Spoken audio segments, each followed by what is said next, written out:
किसी जंगल में एक पेड़ पर एक कबूतर अपना घोंसला बनाकर रहता था। वो जंगल में इधर उधर घूमकर अपने खाने पीने की व्यवस्था करता रहता था। उसी जंगल में पेड़ के नीचे एक चींटी भी रहती थी। चींटी जंगल में घूम घूम कर अपने भोजन तथा पानी की व्यवस्था करती रहती थी। एक बार भीषण गर्मी पड़ी और गर्मी की वजह से जंगल के सारे तालाब धीरे धीरे सूख गए थे। प्यास की वजह से वो चींटी पानी की तलाश में जंगल में इधर उधर भटक रही थी, लेकिन उसे पानी नहीं मिला। चींटी भगवान को कोसते हुए बोली, हे भगवान, तू कितना निर्दयी है। जंगल के सारे तालाब सूख गए और मुझे बहुत जोर की प्यास लगी है। अगर मुझे पानी नहीं मिला तो मैं प्यास से मर जाऊंगी। हे ईश्वर, मुझ पर रहम करो। चींटी पानी की तलाश कर ही रही थी, तभी उसकी नज़र पास की नदी पर पड़ी। सामने पानी था। पानी देखकर वो बहुत खुश हुई और ईश्वर को धन्यवाद देते हुए बोली, हे प्रभु, आप दयानिधि हैं, सबके पालनहार हैं। मुझे क्षमा करना जो मैंने ऐसा कहा, और आपका बहुत बहुत बहुत धन्यवाद जो आपने मेरे लिए पानी की व्यवस्था कर दी। ऐसा सोचकर वह चींटी पानी पीने के लिए आगे बढ़ी, लेकिन उसे एहसास हुआ कि वो पानी पीने के लिए सीधे नदी में नहीं जा सकती। उसने सोचा, ये नदी तो बहुत गहरी है और मैं सीधे पानी पीने नहीं जा सकती। मैं उस पत्थर पर चढ़कर पानी पी सकती हूँ। ऐसा सोचकर वह एक छोटे से पत्थर के ऊपर चढ़ गई, लेकिन जैसे ही उसने पानी पीने की कोशिश की, वह फिसलकर नदी में जा गिरी। चींटी पानी के बहाव में बहने लगी और डूबने लगी। चींटी लगातार बचने की कोशिश कर रही थी, लेकिन उसका बचना मुश्किल लग रहा था। तब उसने जोर जोर से आवाज़ लगाना चालू कर दिया, बचाओ, कोई मुझे बचाओ। भगवान के लिए मेरी मदद करो, बचाओ। चींटी के चिल्लाने की आवाज़ कबूतर के कानों में पड़ी। तो लगता है किसी को मदद की आवश्यकता है। कोई मदद के लिए पुकार रहा है। हाँ, मुझे देखना चाहिए। ऐसा सोचकर कबूतर उड़कर नदी के पास पहुंचा तो उसने देखा कि चींटी नदी में बही जा रही थी। चींटी कबूतर को देखकर मदद के लिए बोली, कबूतर भैया, मेरी मदद करो, मुझे डूबने से बचाओ।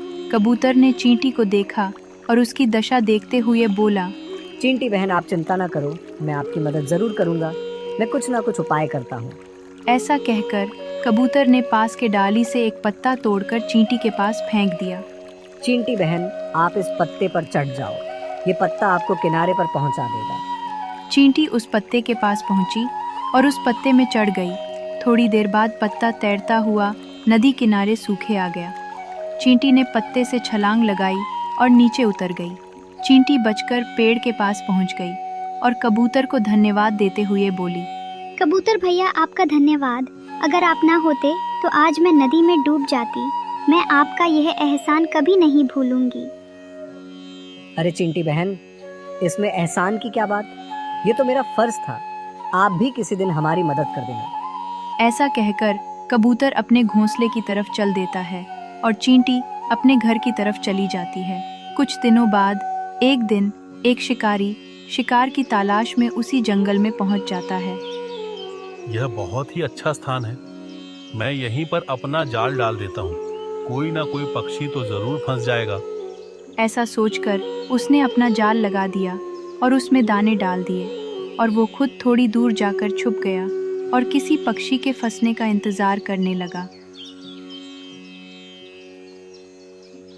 बहुत समय हो गया और मुझे भूख भी लगी है। अब मुझे खाने की तलाश में चलना चाहिए। ऐसा सोचकर कबूतर खाने की तलाश में चल पड़ा और उड़ते वहीं पहुंच गया जहां पर शिकारी ने जाल लगाया था।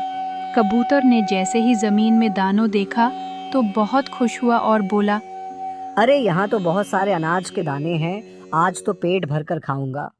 ऐसा कहकर वह उन्हें खाने के लिए जैसे ही नीचे आया, वो शिकारी के जाल में फंस गया।